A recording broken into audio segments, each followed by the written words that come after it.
આજની ધર્મકથા. પ્રણામ. રૂપી રાજા અને અષાઢા ભૂતિજીનું દ્રષ્ટાંત. બંનેમાં કેટલાક કોમન પોઈન્ટ્સ હતા.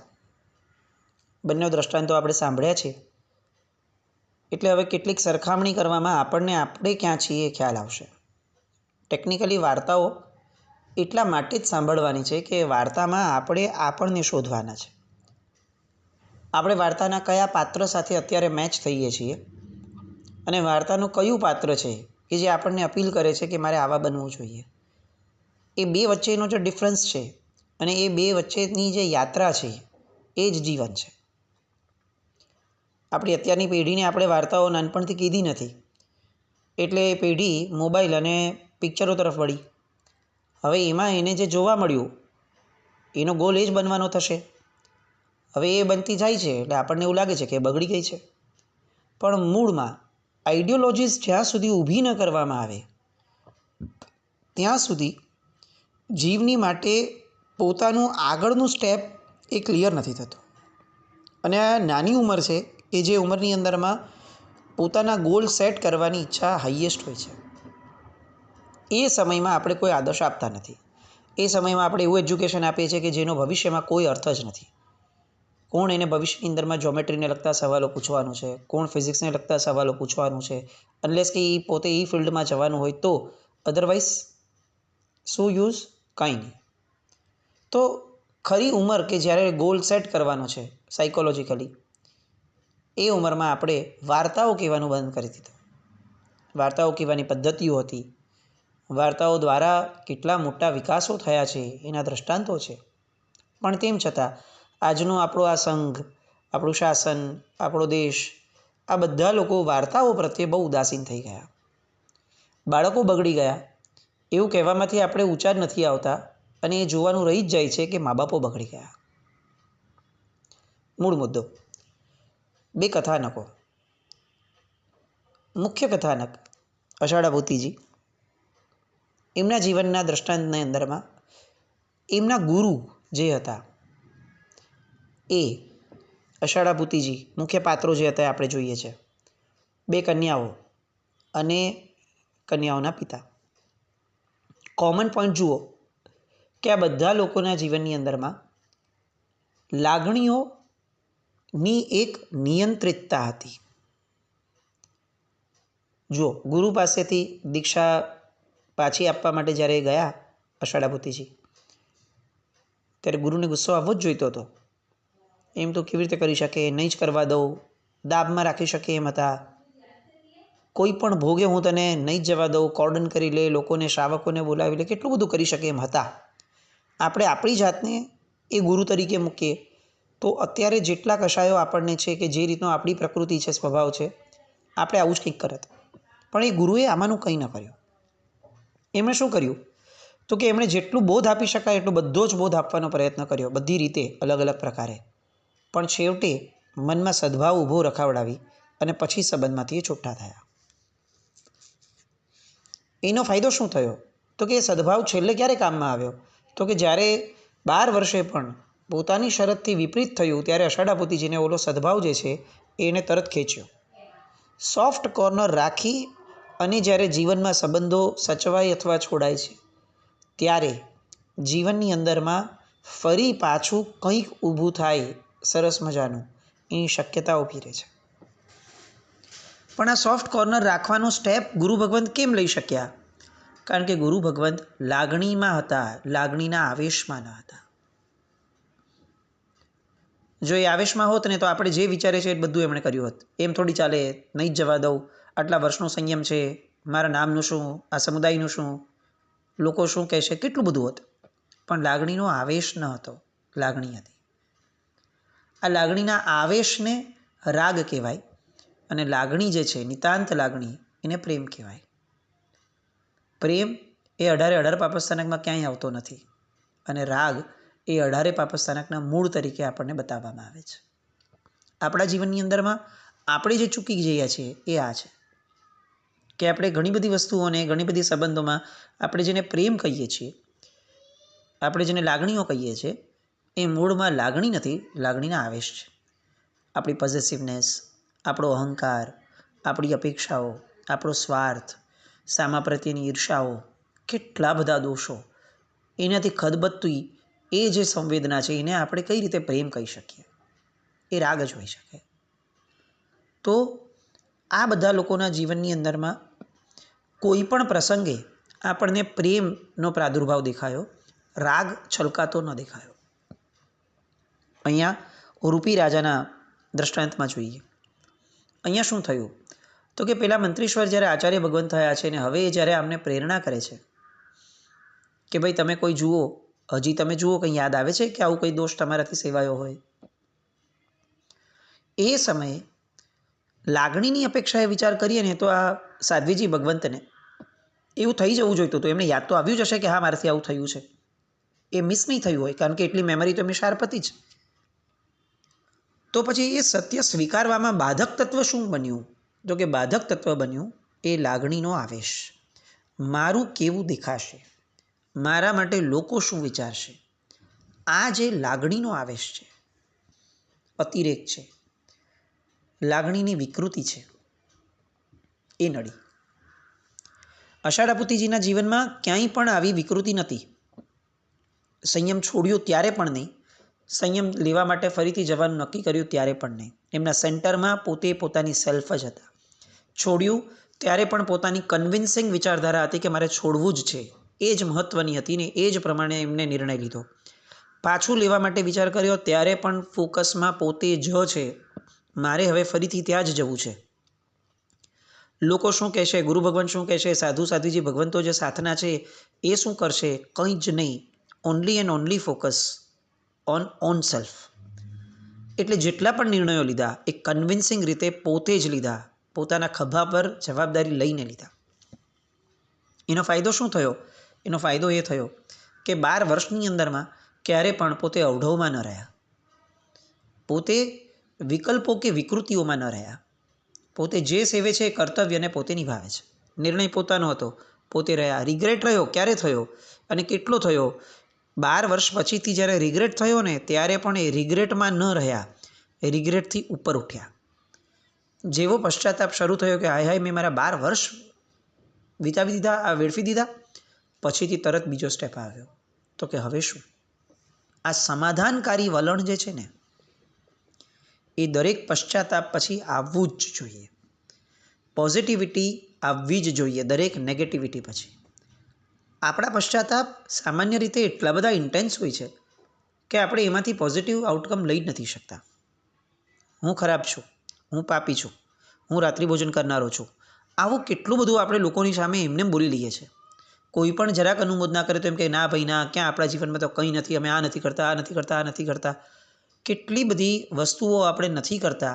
એ નકારાત્મકતાનો સ્વીકાર આપણામાં છે, પણ એ નકારાત્મકતામાંથી હવે પોઝિટિવલી હું શું કરી શકું એમ છું, એનો વિચાર આપણામાં નથી. કેમ નથી? કારણ કે આપણો પશ્ચાતાપ પણ લાગણીના આવેશવાળો છે, લાગણીવાળો નથી, સંવેદનાવાળો નથી. જ્યાં સુધી આપણે પ્રેમના ક્ષેત્રમાં નહીં જઈએ ને ત્યાં સુધી રાગનું ક્ષેત્ર ન આપણો અધર્મ કન્વિન્સિંગલી કરવા દેશે આપણને, ન આપણા ધર્મને કન્વિન્સિંગ કરવા દેશે. એ વિકલ્પો જ આપશે. એ ક્યારે દ્રઢ નિર્ણય નહીં આપે, એ દ્રઢતા નહીં આપે, એ સત્વની ઊભું કરાવડાવે. આ બહુ મહત્ત્વની વાતો આ બંને દ્રષ્ટાંતોમાંથી આપણને સાંભળવા સમજવા મળે છે. હજી એક વાત, આષાઢાપુતીજીના જીવનની અંદરમાં ફરી પાછું જે ફરવાનું થયું અને એ પછી જે વિચારધારા કેવળ જ્ઞાન તરફ એમને લઈ ગઈ, એ આખી ઘટનાની અંદરમાં તમે જુઓ એમની એક સ્વભાવની ધારા, એક પ્રકૃતિ બહુ જ ઉપયોગી સાબિત થઈ, બહુ જ. અને એ હતી એમની કર્તવ્યનિષ્ઠતા. Whatever he was doing, whatever. ગુરુ ભગવંત આગળ હતા ત્યારે શિષ્ય તરીકે, આ બે કન્યાઓ સાથે જોડાયા પતિ તરીકે, પેલા પોતાના સસુરની વાત છેલ્લે માને છે જમાઈ તરીકે, નટ તરીકે પાત્ર ભજવે છે એ સમયે નટ તરીકે, ભરત મહારાજા બને છે એ સમયે ભરત મહારાજા તરીકે. એમના રોલ પ્લે પ્રિસાઇઝલી પરફેક્ટ હતા, મિક્સિંગ વગરના હતા. એ જ્યારે પતિ તરીકે હતા ને ત્યારે એમને ક્યારે પણ એવું ન વિચાર્યું કે હું શિષ્ય તરીકે કેટલો ખોટો સાબિત થયો. તો હવે પતિ તરીકેના કર્તવ્યની અંદરમાં ક્યાંય પણ એમને શિષ્ય તરીકેનો જે રોલ પ્લે હતો એ બાધક નહોતો બનતો. હી વોઝ સ્ટેન્ડ સ્ટીલ, કર્તવ્યમાં પૂર્ણ હતા, વિકલ્પ રહિત હતા. કદાચ એક પ્રોપર શબ્દમાં કહી શકો તો એ વર્તમાનમાં હતા. ઇવન જ્યારે એમણે ચારિત્ર છોડ્યું ત્યારે પણ એ વર્તમાનમાં હતા. ચારિત્ર છોડ્યા પછીના 12 વર્ષ પણ એ વર્તમાનમાં હતા. ચારિત્ર ફરી પાછું લેવાની ઈચ્છા થઈ ત્યારે પણ વર્તમાનમાં હતા. અને જ્યારે કેવળ જ્ઞાનની પૂર્વ ભૂમિકામાં આવે છે ત્યારે પણ એ વર્તમાનમાં હતા. આપણે આપણા જીવનના રોલ પ્લેને ચેક કરીએ. આપણે કેટલા બધા રોલ પ્લે મિક્સ કરીએ છીએ. જ્યારે આપણે આરાધના કરીએ છીએ એ સમયે આરાધકતાનો રોલ પ્લે નથી હોતો. એ સમયે ઘરના કર્તવ્યનો રોલ પ્લે યાદ આવે મનમાં. નવકારવાળી ગણીએ છીએ ત્યારે બિઝનેસના કે બીજા કોઈ પણ વિચારોનો રોલ પ્લે એને તરત આપણે લઈ લઈએ છીએ. એક જગ્યા આપણા જીવનમાં એવી નથી કે જેમાં આપણે રોલ પ્લેમાં પ્રિસાઇઝલી પરફેક્ટ કર્તવ્યનિષ્ઠ હોઈએ. આખા લાંબા જીવન તરફ નજર નાખીએ, આપણને ખ્યાલ આવશે કે આપણે ક્યારેય મન, વચન ને કર્મથી એક રોલમાં ક્યારેય ન હતા. યા તો આપણું વચન અલગ હતું, યા તો મન અલગ હતું, ને યા તો કર્મ અલગ હતું. 70-80 વર્ષનું જીવન પણ આપણું થયું હશે ને તો પણ આપણે આ વાતથી કન્વિન્સ થશું કે આપણે કર્તવ્યનિષ્ઠ રોલ પ્લેમાં ક્યારેય 100% થયા જ નથી. અરે 100% જવા દઈએ, આપણે 50% માર્ક આપી શકીએ ને એટલા પણ આપણે નથી લાવ્યા. અને આષાઢા ભૂતિજી આવું કરવાના કારણે પોતે એટલા બધા કર્તવ્યનિષ્ઠ હતા કે જ્યારે ક્ષપક શ્રેણી માંડવાની છે ત્યારે એમને ક્યાંય અંતરાય ના આવ્યો. એના કર્તવ્યમાં, એ રોલ પ્લેમાં પણ એ સક્સેસફુલ થયા. સો મોહનીય કર્મ સાથે લડવાનો એક બહુ શ્રેષ્ઠ ઉપાય આ છે કે આપણે મોહનીય કર્મ અથવા ઉદયમાં આવતું કર્મ આપણને જે આપે તે, પણ એમાં આપણે પ્રિસાઇઝલી કર્તવ્યનિષ્ઠ રહીએ. આપણને ઘણી બધી વાર અમે નાના હતા ત્યારે પણ અમને આ વિચાર આવતો, ને ઘણાને આવતો હશે કે શાલિભદ્રજીએ 32 કન્યાઓ સાથે જે લગ્ન કર્યા અને જે જીવન સુખમય ભોગવ્યું, એ પછીથી કાચી ક્ષણની અંદરમાં એ તૈયાર કેવી રીતે થઈ ગયા કે હું દીક્ષા લઈશ. એમને એવો વિચાર નહીં આવ્યો કે ત્યાંનું જીવન કેટલું ડિફિકલ્ટ છે, કઈ રીતે હું આ લઈશ, કઈ રીતે પાડીશ. કેમ વિચાર ના આવ્યો હોય? એ કર્તવ્યનિષ્ઠ હતા. આ બધા જ મહાપુરુષો, એમને પોતાના પ્રત્યે એટલી ખાતરી હતી કે હું જે ક્ષણે જે નક્કી કરું છું હું એને 100% વળગીને રહી શકીશ. અને એટલે આપણે ત્યાં એક વાક્ય આવે છે આવા બધા ઉત્તમ પુરુષો માટે, કમ્મેશુરા તે ધમ્મેશુરા. આમાં કમ્મેશુરા એટલે પાપમાં શુરા નહીં, કર્મમાં શુરા એટલે કૃત્યમાં, કર્તવ્યમાં શુરા, તે જ ધમ્મેશુરા. જે માણસ પોતાના કર્તવ્યમાં શુરો નથી ને એ ક્યારેય ધર્મની અંદરમાં શુરાતન ઊભું નહીં કરી શકે. આપણે જુઓ, આપણે દુકાનના કામમાં, ઘરના રસોઈના કામમાં કે બીજા XYZ આપણા મિત્રતાના કામમાં, વોટ્સએપના, મોબાઈલના કામમાં, કોઈ પણ કામમાં આપણે 100% કર્તવ્યનિષ્ઠ નથી. અને એના કારણે શું થાય છે કે આપણે સત્વ ફોરવવાવાળી વાતથી વંચિત થઈ ગયા. કેટલી બધી વાર આપણને કેટલી બધી વસ્તુઓ માટે બાધા આપવી પડે. તમે આ છોડો, ચીઝ છોડો, બટર છોડો, આ છોડો, કેવી નાની નાની ક્ષુલ્લક વસ્તુઓ કે જે વસ્તુઓ ધર્મની, વિજ્ઞાને જ સમજાવેલી છે આપણને કે આ ખાવામાં શરીરને કેટલું નુકસાન છે. પણ તેમ છતાં ધર્મના ક્ષેત્ર પરથી એ બોલવું પડે કે આ છોડો, અને તેમ છતાં આપણે ન છોડીએ. જીવન આખામાં માંડ 1 મહિના 2 મહિના માટે છોડ્યું હોય તો પણ આપણે એમ થાય કે મેં બાધા લીધેલી. કેમ આવું? આટલું સત્વ ન ફોરવી શકીએ કે જે વસ્તુ નબળી લાગી શરીર માટે એ વસ્તુ છોડી દેવાની. હું માનું છું કે હું શરીર છું, ચાલો હજી એ સ્ટેજ નથી કે હું માનું કે હું આત્મા છું, પણ એટલીસ્ટ હું શરીર છું એમાં તો કન્વિન્સ હોઈએ કે ચાલો હું શરીર છું તો શરીરને લગતા જેટલા પણ નુકસાનો છે એ બધામાં મારાથી ન પડાય. પછી ખાવા પીવાનું હોય, સંબંધ હોય, કોઈ એવો સંબંધ મારે નથી રાખવો કે જે મારા શરીરને કે મારા મનને અપ્રસન્ન બનાવે, મારે નથી જોઈતો.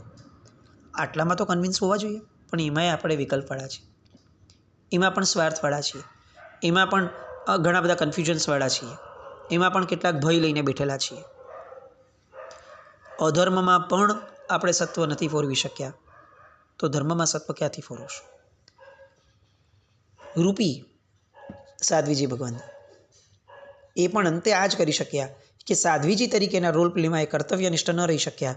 એ સમયે પોતે રાજા હતા. એ સમયે એ રાજા રૂપી માટે લોકો શું વિચારશે, જેને છાપ છે, એ વિચારમાં ને વિચારમાં સાધ્વીજી રૂપી તરીકેનું જીવન એ હારી ગયા.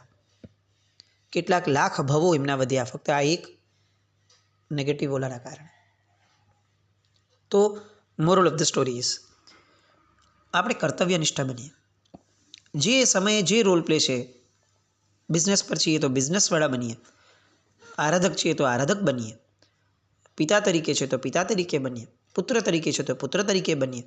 દરેકે દરેક રોલ પ્લેને આપણે ન્યાય આપીએ તો આપણે અષાઢા પૂતીજીના વંશજ ગણાશું. નટ સમ્રાટ તરીકે કેમ આટલા પ્રસિદ્ધ થયા?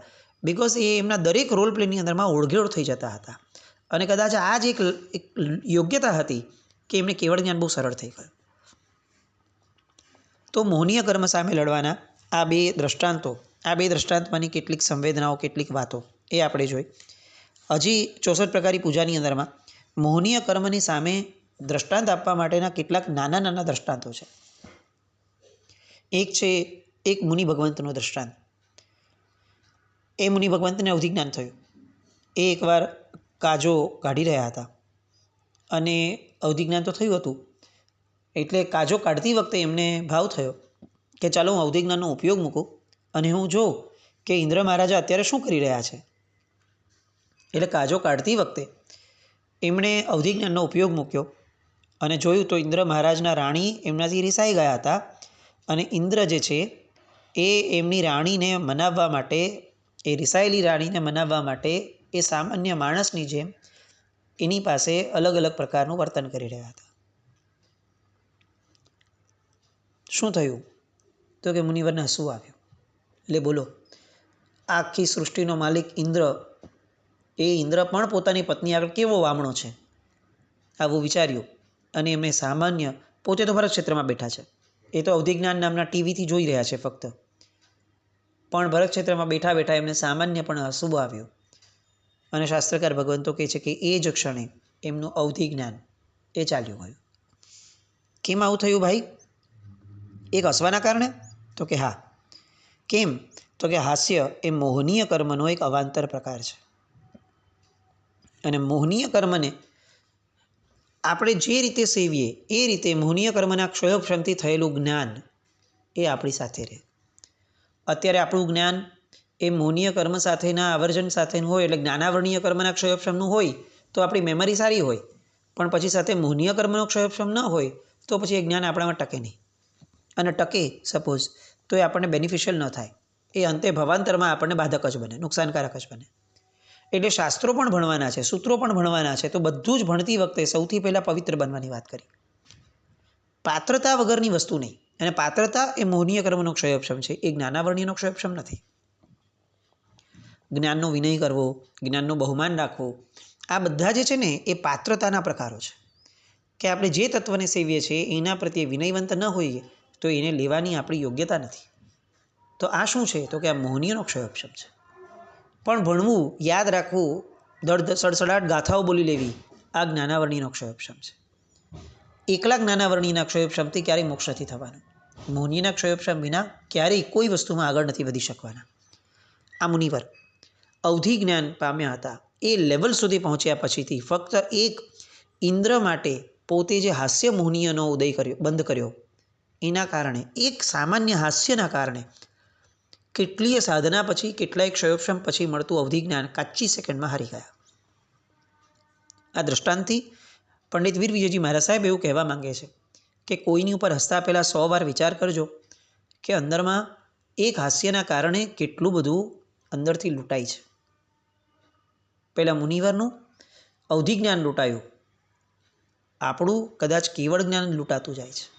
આપણે કેટલા કેવળ જ્ઞાનથી દૂર થતા જઈએ છીએ ફક્ત કોઈક ઉપર હસવાના કારણે. કોઈકની મજાક, કોઈકનું પ્રત્યેનો આપણો અભાવ, કોઈક પ્રત્યેનો દુર્ભાવ, કોઈકની ઉડાડવાની કે તોછડાઈની ચેષ્ટાઓ, આ બધું એ આપણને આપણા કેવળ જ્ઞાનથી દૂર કરતી જાય છે. અત્યારે આપણે આ સાંભળ્યું ને કે આ મુનિનું અવધિ જ્ઞાન વયું ગયું તો આપણને થોડો ઝટકો લાગશે કે ઓહો, અવધિ જ્ઞાન આવ્યું તો ને ખાલી આટલાથી વયું ગયું. પણ આ જ પરિપ્રેક્ષમાં આપણે જરાક આગળ વિચારીને વધારીએ કે કોઈ જ્ઞાની ઊભા હોય અને આપણે એમ કહીએ કે સાહેબ હું આવી રીતે કોઈકની સામે હસ્યો હતો તો એના કારણે શું થયું, અંતે શું થયું? તો જ્ઞાની આપણને કહેશે કે અંતે બેટા તું કેવળ જ્ઞાનથી દૂર થયો. તો આપણને કેવું લાગશે? આવું રાખીએ. આજના દિવસમાં આપણા દરેક કાર્ય પછીથી આપણા મનને આપણે પૂછીએ. જ્ઞાની તો કોઈ આપણી આગળ છે નહીં, આપણું કમનસીબ છે. પણ આપણા મનને આપણે ખાલી વિચારીને પૂછીએ કે દોસ્ત તારા આ કાર્યથી તે જે પણ એક્ટ કર્યું છે, તે પણ ડીડ કર્યા છે કે વિચાર કર્યો છે, યોગ સેવ્યો છે, એનાથી તારું કેવળ જ્ઞાન ત્યારથી દૂર ગયું કે નજીક આવ્યું? જીવનમાં આ વિચારવાની આદત રાખીએ. આ કરવાથી મારું કેવળ જ્ઞાન મારાથી નજીક આવશે, આ કરવાથી મારું કેવળ જ્ઞાન મારાથી દૂર થઈ જશે. તો હું કેમ કરું? કદાચ એવું બનશે કે શરૂઆતના વર્ષોમાં આપણે કરતા પણ રહીશું, કારણ કે એ રૂટીન છે આપણું, કરી લેશું. પણ એક ખટકો ઊભો થશે અને ખટકો જે છે ને એ જ આપણી એસેટ છે મનુષ્યપણાની.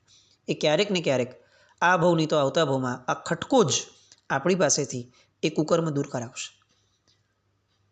એ ખટકો ઊભો કરવા માટે આ કાર્ય આપણે કરતા રહેવું. સતત પોતાને વિચારો કે મારું કેવળ જ્ઞાન, જે મારું પોતાનું, મારા બાપનું છે, બોસ, એ મારું કેવળ જ્ઞાન આવું કરવાથી દૂર થાય છે તો મારે નથી કરવું, મારે નથી સેવવું. આ સાત્વિક વિચારધારા સુધી પહોંચવાનો પ્રયત્ન આપણે બહુ પ્રામાણિકપણે કરવાનું શરૂઆત કરીએ એવી શુભ મંગલ કામના સાથે. જીનાજ્ઞા વિરુદ્ધ કંઈ પણ બોલાય તો મિચ્છામિ દુક્કડમ. જૈનમ જય અતિશાસન.